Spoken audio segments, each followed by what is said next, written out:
Hey, what is up, Warriors? It's the Quad Father here, and today we're talking about friends. Now, I want to ask you right up front, how many, and I want you to put it in the comment section right down below, how many friends do you actually have? Now, that's a tough question, actually, because when I was a kid, friends were friends, man. You either hung out with them or you didn't hang out with them, and that was your friends. Now there's Facebook friends, Instagram friends, there's followers, there's subscribers, there's all these different categories of people. But I'm talking about IRL, in real life friends. Put in the comment section below how many you have, because I say I have 3. Just 3 friends. Makes me sound like a loner, doesn't it? But, you know, last night, no, it was 2 nights ago, I went to the Lakers-Kings game, okay? And I went with my friend. Now, this is a friend who I've had for, 35 years. And that got me to thinking, what is a friend? How is it that he and I have been able to stay so close for so long? So I wrote down a few ideas, and I thought I'm going to give them to you, because knowing who your friends are and what they're about and are they really your friends is one of the keys to success in life, because one of the big disappointments in life is when your friends let you down or the people who you trust and care for disappoint you. So if you can sort this out, it will help you on your path to enjoyment of life. Okay? So one of the first things is notice who are the dramatic people. Who are the people who are always bringing drama into your life? You don't want those people around. Okay? Sometimes they're exciting. Sometimes they're invigorating. They make for great stories. But they're not always the people who are going to make you be the best you can be. Okay? So just think about who those people are. Okay? So then you get to choose, now, who are you going to keep around you?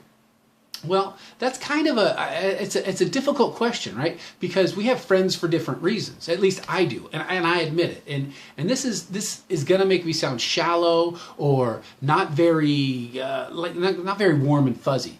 But I've noticed, it was really through my college years, that I have friends for different reasons. I have friends that I want to hang out with when I want to laugh and have a good time and party and just throw caution to the wind and do those types of things. That's one kind of friend, and I can name a few friends who I have like that. I don't require them to be responsible for me or be there when I'm down and lift me up. That's another category of friends. Like, who do I call when I'm actually in need, when I'm not going to be the giver, but I'm actually going to be someone who's actually in need of someone who's not just going to tell me what I want to hear. Those are a different kind of friends. If I have someone who in my life who I just want them to affirm what I'm doing and what I want to do in my life, then I'm going to call somebody else. So that may sound a little shallow, but I think if it's calculated and you know why you're keeping these people in your life, then I think it's not shallow, because not everybody can be everything to everybody. I mean, but I have that one friend who I can share any idea with. He's not going to put me down. He's going to challenge me when I need to be challenged. We have the similar values. So I know that he's coming from the same place as I am, but that's a solid friend, okay? You don't get many of those in your life. Most of the people in your life, they're going to move through your life. Sad to say, but that's true, okay? So now if you thought about it, this was an interesting thing that I heard one time. If you took like your top 5 to 10 friends and you average their intelligence, how deep of a person they are, what their drive is, their kindness, their craziness, if you took all of those friends and averaged them in all those different areas, that's pretty much what you are. Which was a sad point, because I think some people I'm much smarter than, some people I'm way less smarter than, or dumber than, if you will. And if you average all of them, like, okay, was that the description of me? Well, I'll tell you, if you've got a goal and you want to reach something, then you're going to keep people who are excellent at that task, or that, let's say it's studying, let's say it's school, okay? The best grades I ever got in school was when I decided to hang out with the smart people. Not the people that I had an easy time with, not the people that I laughed with. I did that with them. I actually, when I got to know them, I was like, wow, these are regular people, but I just knew them as the smart kids, okay? The best grades I ever got was when I spent more time with them. So that's, again, back to the kind of the utility friend. You know, if you want to be good at something, oftentimes when you're hanging out with them, we get intimidated. A lot of people are jealous of people who do really well in a certain area that they want to do well in. Well, that robs you of the opportunity to be good at something. Because let's say you want to be a great athlete, or you want to be a great school person, or great at chemistry, or great at, I don't know, just being a good person. Then hanging out with those people is going to make you better.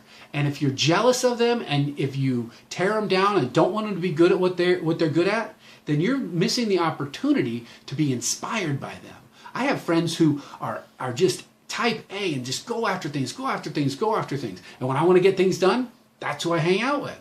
That's who I talk to. That's who I get on the phone or text or whatever when I really want to have inspiration. So check out who you are hanging out with and what you get from them. Okay, that will make you a better person and be the person you want to be.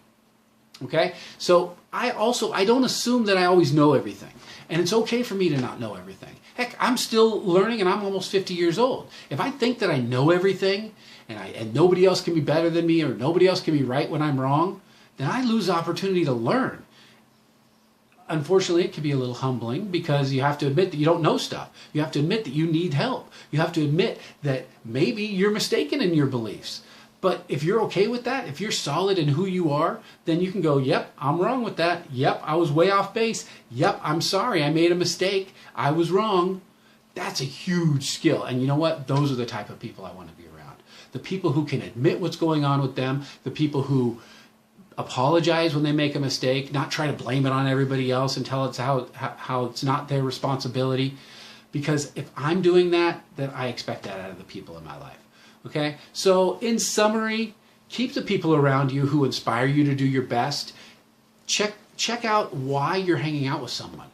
If they're treating everybody else badly, and they're gossiping and they're talking crap about everybody, then odds are, as no matter what you want to believe, they're going to do that about you eventually, or maybe they already are. Because everybody has, Charles Manson, you may not know him, a a legendary mass murderer, a guy who organized people. You know what? He has a fan club. So the fact that people are nice to their friends, or nice to their loved ones, not exactly something that I'm interested in, because everybody's nice to the people who are nice to them. Everybody's nice to their family at one time or another. So judge people by how they treat the people that they don't need to get anything from. Okay? So how do they treat the waitress? How do they treat, just people who are walking by on the street? How do they treat them? That's how you'll know who their character is, and that's how you'll know if you want them in your life. Okay? So remember, in the comment section below, tell me how many friends you actually think you have. What's that number? And in summary, this is Quad, MFT's father, Quad Father, your friend, and I'll see you later.